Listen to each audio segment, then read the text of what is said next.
नमस्कार।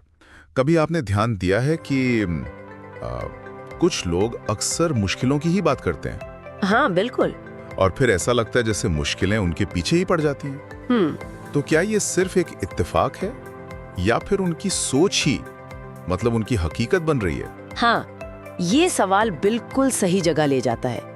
ये हमें सीधे आकर्षण के नियम यानी लॉ ऑफ अट्रैक्शन की तरफ इशारा करता है। लॉ ऑफ अट्रैक्शन, हाँ सुना तो है काफी इसके बारे में। इसका जो सबसे बुनियादी सिद्धांत है वो यही है, जैसा सोचोगे वैसा पाओगे। जैसा सोचोगे वैसा पाओगे। हाँ, मतलब हमारे विचार, हमारी भावनाएं वो एक तरह के चुंबक जैसे काम करते हैं। चुंबक कैसे? वो हमारे जीवन के अनुभवों को हमारी तरफ खींचते हैं अपनी सोच और भावनाओं के आधार पर। अच्छा, मतलब अगर हम अच्छा सोच रहे हैं, जोश में हैं, खुश हैं, तो अच्छी चीजें होंगी। बिल्कुल। ये जो सकारात्मक भावनाएं हैं ना, उत्साह, खुशी, जुनून, ये सब एक तरह की सकारात्मक ऊर्जा, एक वाइब्रेशन भेजती हैं बाहर। और नकारात्मक का भी यही हिसाब है, जैसे बोरियत, चिंता, गुस्सा। हाँ बिल्कुल, इसका ठीक उल्टा। जब हम बोरियत, चिंता, तनाव, गुस्सा या उदासी में होते हैं तो हम एक, आप कह सकती हैं, नकारात्मक वाइब्रेशन भेजते हैं।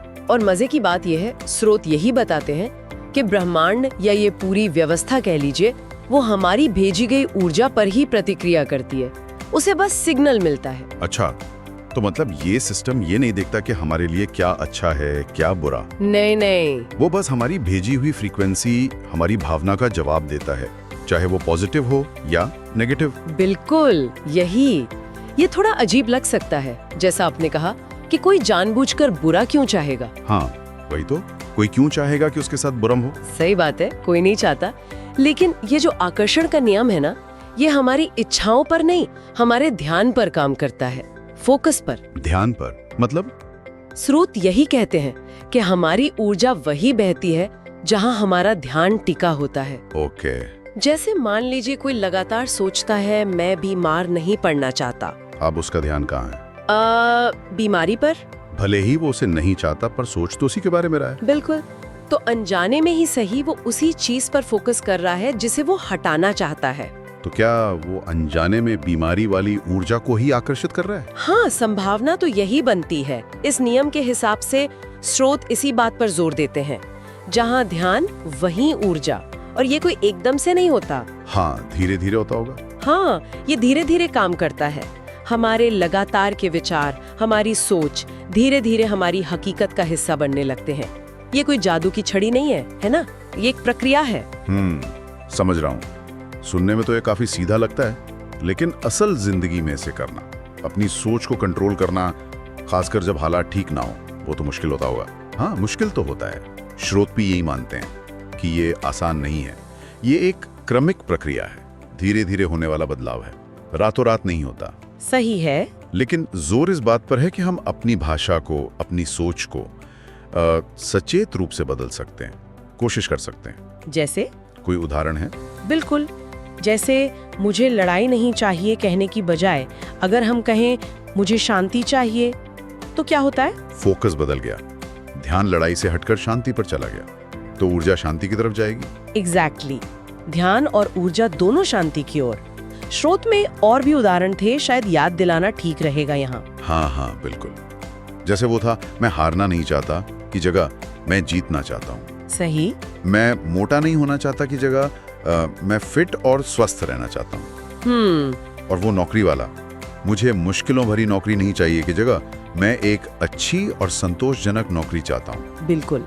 और रिश्तों के लिए भी था, मैं अपने साथी से झगड़ना नहीं चाहता।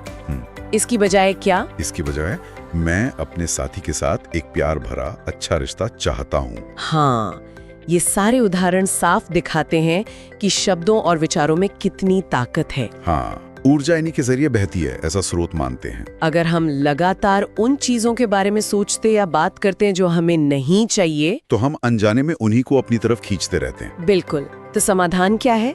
उस पर ध्यान लगाना जो हमें चाहिए। अपनी अंदरूनी बातचीत को बदलना मतलब अपने सोचने के पैटर्न को धीरे धीरे बदलना। पर क्या ये सिर्फ शब्दों का खेल है या इसके पीछे कोई गहरा मनोविज्ञान भी है? जैसे जब हम पॉजिटिव सोचते हैं तो शायद हम मौके बेहतर देख पाते हैं या ज्यादा कोशिश करते हैं। स्रोत सीधे तौर पर गहरे मनोविज्ञान की व्याख्या तो नहीं करते, पर वो इस बात पर बहुत जोर देते हैं कि विचार शक्तिशाली हैं और ऊर्जा उनके माध्यम से प्रसारित होती है।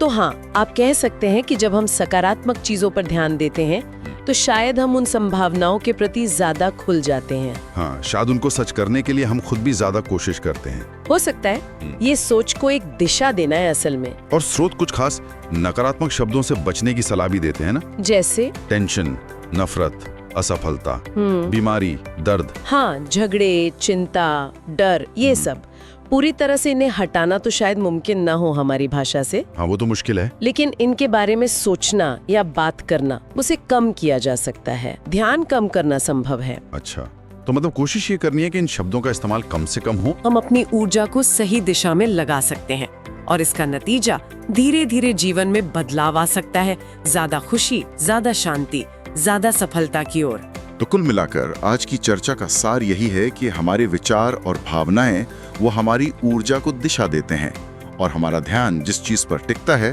वही हमारे जीवन में बढ़ने लगता है ना?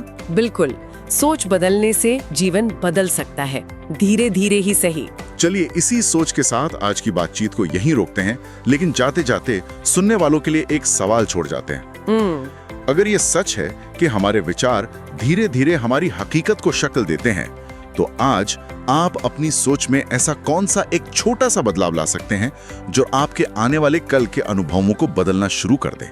सोचिएगा जरूर।